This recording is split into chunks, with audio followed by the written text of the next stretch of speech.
नमस्कार अनि स्वागत छ कार्यक्रम सीएमडब्ल्यू अर्थात् क्रिमिनल्स मोस्ट वान्टेडमा। म हुँ शिव लम्साल। यो कार्यक्रम अपराध र अपराध विरुद्धको अभियान।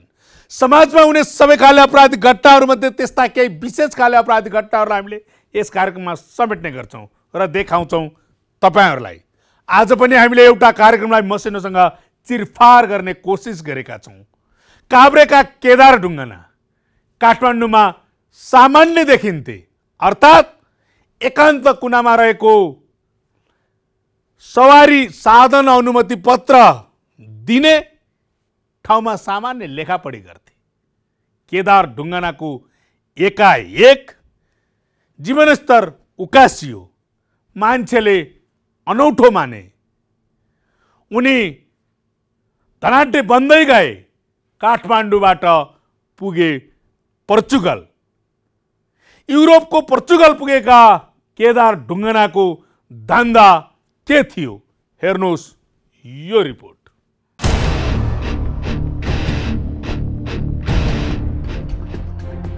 नेपालमा बैंक ठग्ने, सहकारीको रकम हिनामिना गर्ने, म्यान पावर चलाएर धेरैको पैसा झ्वाम पारेकाहरू युरोप अमेरिकासम्म पुगेका छन्। लाख होइन, करोड मात्रै पनि होइन, करोडौं रुपियाँ कुम्ल्याएकाहरू ठान्छन् देश नै छाडेपछि नेपालको कानुनले के गर्न सक्छ र? तर अपराधी जतिसुकै चलाक किन नहोस्, विश्वको जुनसुकै मुलुकमा किन नपुगोस्, कानुनको हात लामो हुन्छ। युरोप अमेरिका पुगेकाहरूको पनि कठालो समातिने गर्छ। यो घटनाले अहिले जुन हामीले केदार ढुङ्गानालाई डिप्लोमेटिक च्यानल प्रयोग गरेर नेपाल ल्याउन सफल भयौँ र यस्ता खालका दर्जनौं अभियुक्तहरू जुन नेपालमा अपराध गरेर विदेश लुकीछिपी बसेका थिए, सायद विगतमा उहाँहरू लागेको थियो होला नेपालबाट बाहिर गइसकेपछि अब उन्मुक्ति पाइएला, त्यहाँ नेपाल प्रहरीको चाहिँ हात पुग्न सक्दैन र हामी कानुनको दायरामा आउँदैनौँ भनेर लागेको थियो र हामीले दर्जनौं यस्ता खालका अभियुक्तहरूलाई हामीले नेपाल ल्याउन सफल भएका छौँ र यसको चाहिँ निरन्तरता भइ नै रहन्छ र यसले एउटा चाहिँ गतिलो म्यासेज के दिन्छ भन्दाखेरि संसारको जुनसुकै कुनामा पनि गएर अपराध गरेर लुक्न सक्दैन र हामीले अपराध गरेर कुनै पनि कुनामा गएर त्यो आफूले गरेको अपराधबाट उन्मुक्ति पाइँदैन। हामी चाहिँ ढिलो चाँडो कानुनको दायरामा आउनै पर्छ र कानुन बमोजिम सजाय हामीले भोग्न पर्ने हुन्छ भने मानसिकता चाहिँ अपराध गर्ने मान्छेहरूमा पनि यसले दिन्छ। यो एउटा चाहिँ राम्रो म्यासेज हो। एक यस्तै संदिग्ध व्यक्ति जो केही वर्षदेखि युरोपेली मुलुक पोर्चुगलमा व्यापार व्यवसाय गरेर बसेको थियो, त्यो व्यक्ति नेपालको बैंक ठग्ने, सर्वसाधारण ठग्ने, बैंकिङ कसुर गर्ने कार्यमा संलग्न थियो। कानुनको आँखामा धुलो छर्केर नेपाल छाडेर युरोप पुगेको व्यक्तिले पनि अन्ततः सुख पाएन। ती व्यक्ति सामान्य ठग, सामान्य अपराधी थिएनन्। एउटा बैंक ठग्ने मुख्य योजनाकार केदार ढुङ्गाना थिए। ढुङ्गानाको 12 जनाको समूह थियो। त्यो समूहले व्यवस्थित योजना बनाएर देव विकास बैंकबाट करोडौं झ्वाम पारेको थियो। 2,71,76,000 रकम ठगी गरेको थियो देव विकास बैंकको, तत्कालीन एनईडीपी बैंक। र त्यो क्रममा चाहिँ हामीले केही अभियुक्तहरूलाई पहिला नै पक्राउ गरेर कानुन बमोजिम कारबाहीको दायरामा ल्याएको थियौँ र 75 सालमा मुद्दा दर्ता हुनुभन्दा पहिलादेखि नै त्यो केसको मुख्य अभियुक्त मध्येको एकजना केदार ढुङ्गाना, जो सबै 31 वटै मुद्दा, 15 वटा लिखत सम्बन्धी कसुरका मुद्दामा र 16 वटा ब्याङ्किङ कसुर सम्बन्धी मुद्दामा चाहिँ अभियुक्तको रूपमा रहेको थियो र केसको उठान हुनुभन्दा पहिला नै नेपाल छोडेर विदेश भागेर लुकीछिपी विभिन्न देशमा बसिरहेको अवस्थामा थियो र केदार ढुङ्गानालाई हामीले 3 वर्षभन्दा बढीको मिहिनेतपछि यही वर्ष 78 साल साउनको 30 गते विदेशबाट डिपोर्ट गरेर हामीले नेपाल ल्याउन सफल भएको छौँ। यो समूहको नाममा दर्ता भएको अपराधको लामो सूची नै छ, जस अनुसार काठमाडौँ जिल्ला अदालतमा 5 स्थान, ललितपुर जिल्ला अदालतमा 10 स्थान लिखित सम्बन्धी कसुर छन्। उच्च अदालत पाटनमा 16 वटा बैंकिङ सम्बन्धी मुद्दा परे।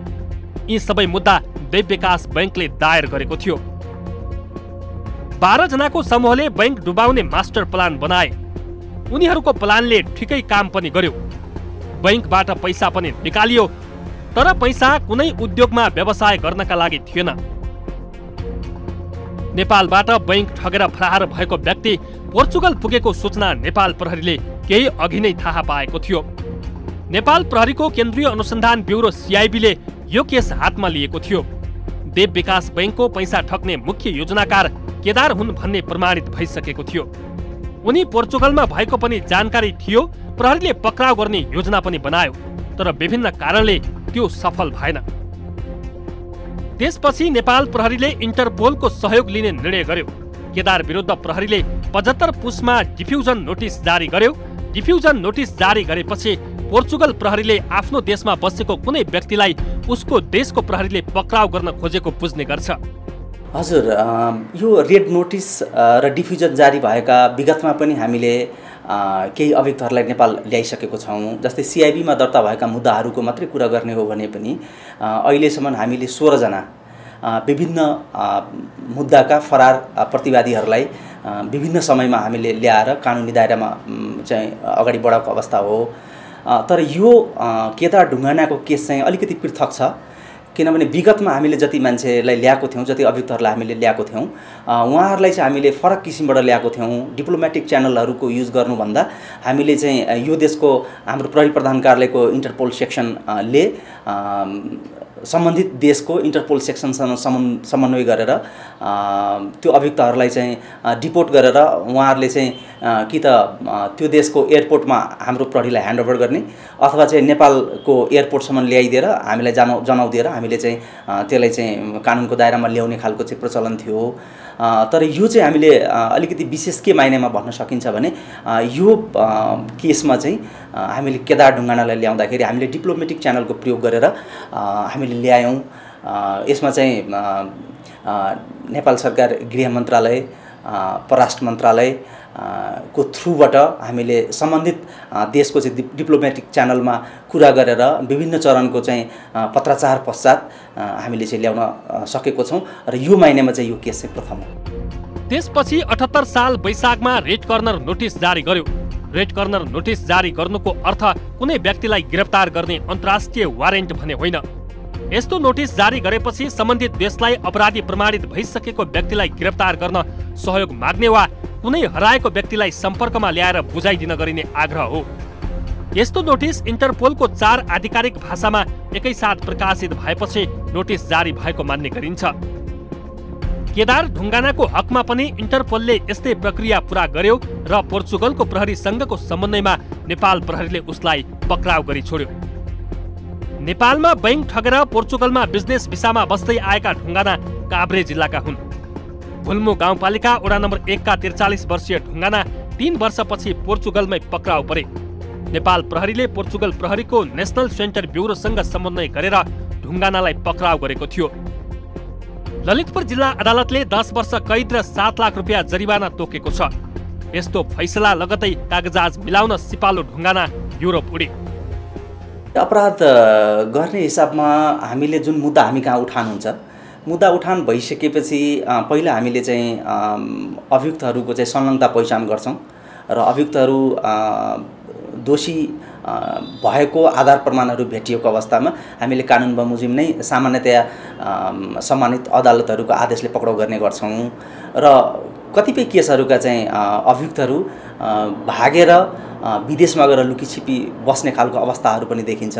त्यस्तो अवस्थामा चाहिँ हामीले विदेशबाट ल्याउने प्रक्रिया भनेकै सुरुको प्रक्रियामा हो, मुद्दा दर्ताको प्रक्रियामा हो भने डिफ्युजन जारी गर्छौँ र मुद्दाको फैसला भइसकेको अथवा अदालतबाट चाहिँ वारन्ट जारी भएको अवस्था हो भने हामीले रेड नोटिस जारी गर्छौँ इन्टरपोलसँग समन्वय गरेर र सम्बन्धित देशको चाहिँ नेसनल सेन्ट्रल ब्युरो इन्टरपोल शाखाहरूसँग समन्वय गरेर हामीले नेपालमा ल्याउने गरेका छौँ। बैंक डुबाउने मास्टर प्लानका मुख्य योजनाकार ढुङ्गाना नै थिए। उनले बैंकै कर्मचारीलाई समेत विश्वासमा लिएर पत्याउन गाह्रो हुने योजना बनाएका थिए। त्यो योजनाले काम गरिदिँदा उनले 2 करोड 71 लाख भन्दा बढी रकम उम्काउन सके। ढुङ्गाना विरुद्धको अभियोग नेपालको अदालतले प्रमाणित गरिसकेको थियो। उनलाई सजाय पनि तोकियो। त्यस लगतै उनी फरार भए। फरारको खोजी गर्दै जाँदा पोर्चुगलमा रहेको पत्ता लाग्यो। पोर्चुगलबाट अपराधी पक्राउ गरेर ल्याउन नेपाल र पोर्चुगल बीच MLA अर्थात् म्युचुअल लिगल ट्रेटी गर्नुपर्छ। यस्तो खाले सन्धि नेपालले धेरै देशसँग गरेको छैन। पोर्चुगलसँग पनि थिएन, तर प्रहरीले अनौपचारिक रूपमै ढुङ्गानालाई पक्राउ गरेर नेपाल ल्यायो। पोर्चुगल सरकारले पनि सन्धि नभएको कारण देखाएर ढुङ्गानालाई संरक्षण गरेन। नेपाल प्रहरीका लागि त MLA नभएको मुलुकबाट फरार अपराधी पक्राउ गरेर ल्याएको यो पहिलो घटना बन्यो।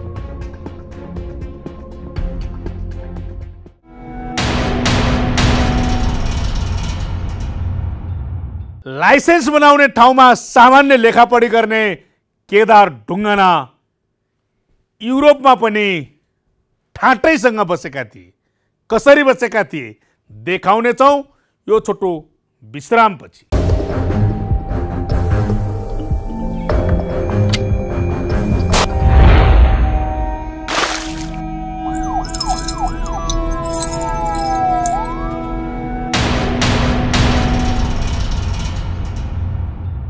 विश्रामपछि पुनः स्वागत छ कार्यक्रम CMW अर्थात् क्रिमिनल्स मोस्ट वान्टेडमा। हामी चर्चा गरिरहेका छौँ काभ्रेका केदार ढुङ्गानाका बारेमा। केदार ढुङ्गाना युरोपको पोर्चुगलमा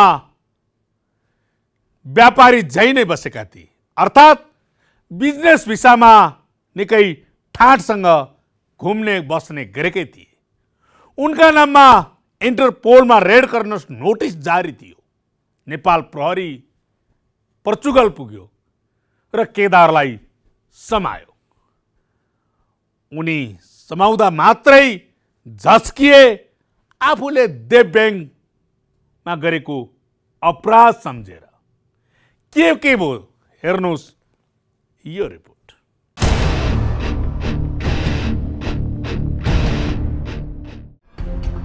केदार ढुङ्गाना र उनको ग्याङले कसरी देव विकास बैंकको 2 करोड 71 लाख रुपैयाँ हिनामिना गरे भन्ने कथा निकै रोचक र अनौठो छ।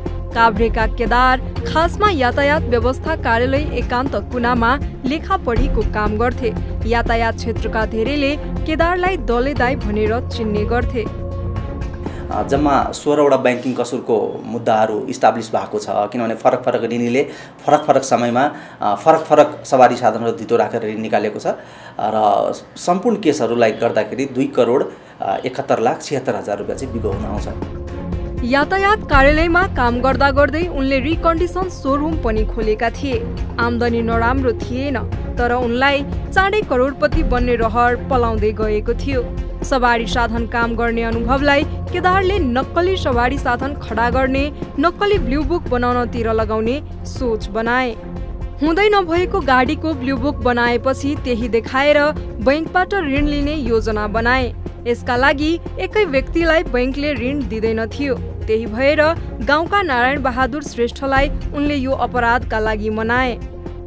2 जना मिलेर नक्कली ब्लू बुकदेखि अन्य कागजहरू तयार पारे। यातायातमा गर्नुपर्ने काम केदारको भागमा पर्यो।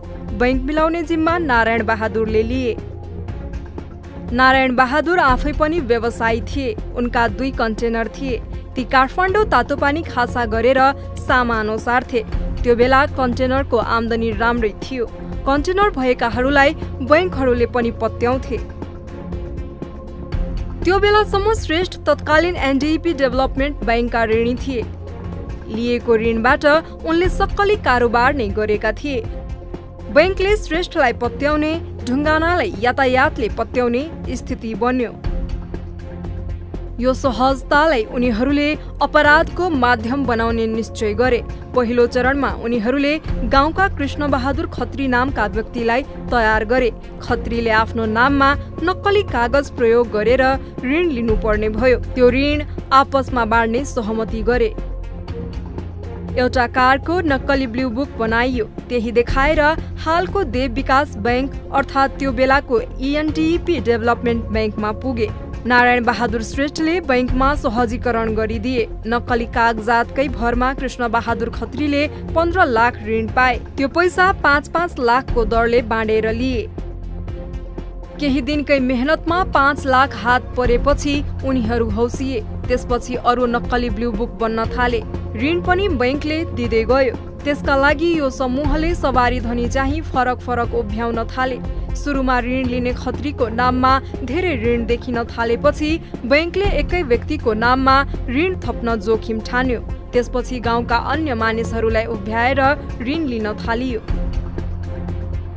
72 सालको भूकम्पपछि तातोपानी नाका बन्द भयो। भूकम्पमा परेर श्रेष्ठको 2वटै कन्टेनर क्षतिग्रस्त भयो। उनको व्यवसाय पनि ठप्प भयो।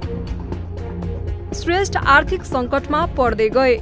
बैंकबाट लिएको ऋणको किस्ता तिर्न नसक्ने भए। ठगीका कारण भागमा परेको रकम पनि खर्च हुँदै गयो। त्यसपछि श्रेष्ठले आफ्नै नामबाट पनि ऋण लिने योजना बनाए। केदारले एउटा स्कर्पियो गाडी केही समयका लागि भाडामा लिए, त्यसमा नयाँ नम्बर प्लेट टाँसे, सोही बमोजिम ब्लू बुक बनाए अनि बैंकमा गए। मूल्याङ्कनकर्ताले सबै कागजात हेरेपछि मूल्याङ्कन पनि गरिदिए। ऋण दिनु अघि बैंकले गाडी आफ्नो नाममा राख्ने गर्छ। यसका लागि बैंकको कर्मचारी नै खटाउँछ। बैंकले खटाएको कर्मचारीलाई यातायात कार्यालयमा केदारले प्रभावमा पार्न थाले। केदारले यातायातको सबै काम गर्न फाइल हातमा लिन्थे। बैंकको कर्मचारीलाई बसी बसी केही खर्च समेत दिएर कृत्य काम सम्पन्न गरी पठाउँथे।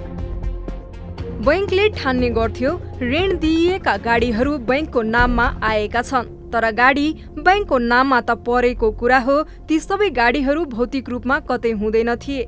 गाडी छन् भन्ने नक्कली कागज मात्रै बैंकमा पुगेको हुन्थ्यो। बैंकले भइरहेको कारोबारको क्रस चेक कहिले पनि गरेन। एउटा कर्मचारीको सानो भूलले के भइरहेको छ भन्ने बैंकले पत्तै पाएन। ढुङ्गानाको गिरोहलाई ऋण दिइरह्यो। 72 सालमा एनडीईपी र देव विकास बैंक मर्ज भए। देव विकास बैंक बनेपछि पनि यो समूहले ऋण लिँदै आएको थियो। 74 सालपछि ढुङ्गाना र श्रेष्ठले किस्ता तिर्न बन्द गरे। बैंकले ताकेता गर्न थाल्यो। उनीहरू सम्पर्कमै आउन छाडे। मैले अघि भनेकै कुरा फेरि दोहोऱ्याउनु पर्ने हुन्छ, किनभने विदेश भागिसकेपछि हामीले विदेशबाट सिधै यहाँको प्रहरीले गरेर ल्याउन सक्ने अवस्थाहरू हुँदैन। हामीले त्यो अवस्थामा चाहिँ हामीले चाहिँ इन्टरपोल को मद्दत लिन पर्ने हुन्छ र प्रतिवादीहरू बाहिर नेपालबाट बाहिर फरार भएको अवस्थामा त त्यसलाई लोकेट गर्न पर्ने हुन्छ र उसको चाहिँ मुद्दाको अवस्था हेरिकन डिफ्युजन अथवा रेड नोटिस के जारी गर्न पर्ने अवस्था छ, त्यो अनुसार चाहिँ हामीले लोकेट भइसकेपछि हामीले लेखापढी गर्छौँ र मान्छे लोकेट भएपछि अनि त्यो देशको Interpol section national central bureau भनिन्छ, उहाँहरूको चाहिँ सहयोगमा हामीले ल्याउने गर्छौँ र जति फरार प्रतिवादीहरू अहिले बाहिर छन् उहाँहरूलाई हामीले त्यही प्रक्रियाबाट ल्याउन पहल गर्छौँ, गरिरहेका छौँ। पटक पटक ताकेता गर्दा पनि ऋण तिर्न नआएपछि बैंकले सवारी साधन जफत गर्ने र लिलामी गरेर ऋण असुली गर्ने योजना बनायो। त्यसपछि ऋणमा रहेका गाडी नियन्त्रणमा लिन प्रहरीलाई र लिलामीका लागि यातायातमा बैंकले पत्र पठायो। बैंकले जुन जुन सवारी साधनहरू आफ्नो नाममा छन् भनेर ऋण दिएको थियो ती गाडीको ढड्डा पल्टाउँदा ती त अरू नै कसैको नाममा देखियो। त्यसपछि बैंकका कर्मचारीहरूको होस ठेगानमा आयो। ढुङ्गाना झन्डै 4 वर्षभन्दा बढी समयदेखि नेपालबाट फरार भएको अवस्था, यो जुन अहिलेको मुद्दा छ यो केदार ढुङ्गानासँग सम्बन्धित 31वटा मुद्दा, यो मुद्दाको ब्याकग्राउन्डको बारेमा सायद यहाँहरूलाई जानकारी छ।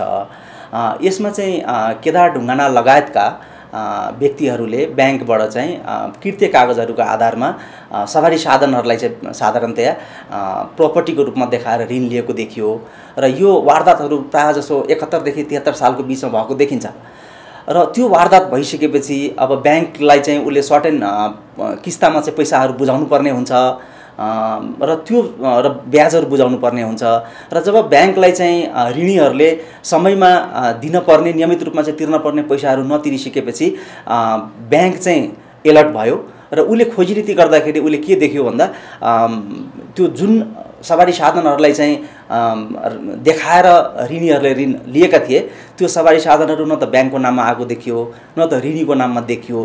त्यसपछि बैंकले चाहिँ यो मुद्दाको उठानको लागि चाहिँ पहल गर्यो र त्यही क्रममा चाहिँ हामी कहाँ केस आउनुभन्दा पहिला नै केदार ढुङ्गाना चाहिँ नेपालबाट विदेश फरार भइसकेको अवस्था थियो। यातायातको अभिलेखमा ती गाडी अरूकै नाममा दर्ता थिए, अर्थात् हुँदै नभएका गाडीको नाममा बैंकले ऋण दिएको स्पष्ट भयो। बैंकको पैसा ठगहरूले उम्काएको थाहा भयो। त्यसपछि देव विकास बैंकले केन्द्रीय अनुसन्धान ब्युरोमा छानबिनका लागि पत्र लेख्यो। प्रहरीले अनुसन्धान गर्दै जाँदा नारायण बहादुर श्रेष्ठ, बालकृष्ण श्रेष्ठ, चेत बहादुर श्रेष्ठ, विकास श्रेष्ठ, नवीन श्रेष्ठ, कृष्ण बहादुर खत्री आदिको संलग्नता देखियो। प्रहरीले यी सबैलाई पक्राउ पनि गर्यो। बैंकका मूल्याङ्कनकर्ता नरेशमान सिंह, देव विकास बैंकका शाखा प्रबन्धक सरिन शङ्कर श्रेष्ठलाई पनि प्रहरीले नियन्त्रणमा लियो, तर घटनाका मुख्य योजनाकार केदार फरार भए। पक्राउ परेकाहरूमध्ये केही सजाय भुक्तान गरेर रिहा भइसकेका छन्। बैंक ठग्ने यो मास्टर प्लानमा 12 जनालाई प्रतिवादी बनाइएको थियो। केदारले नेपालमा ठगेको रकम पोर्चुगलमा लगेर व्यवसाय गर्दै आएका थिए। हामी कुनै पनि वित्तीय कारोबार गर्दाखेरि पहिला हामीले त्यसको चाहिँ ब्याकग्राउन्ड पहिचान गरेर उहाँहरूको चाहिँ जुन कन्सल्टेन्सीहरू अथवा फर्महरू अथवा जुन साइटहरूको प्रयोग गरेर हामीलाई ठग्ने कोसिस गरिएको हुन्छ त्यसको बारेमा राम्रोसँग भेरिफाई गरेर बुझेर आधार प्रमाण हेरेर अनि मात्रै हामीले कारोबारहरू गर्दाखेरि भोलि हामी सुरक्षित भइन्छ। अन्यथा हामीले चाहिँ नेपालका हजारौं पीडितहरू जस्तै आफू पनि पीडित भएर फेरि त्यही आफूले डुबाएको पैसाहरू उठाउन चाहिँ फेरि महिनौसम्म धाउनुपर्ने स्थिति बन्छ। त्यो चाहिँ सजग हुन हामी जरुरी छ।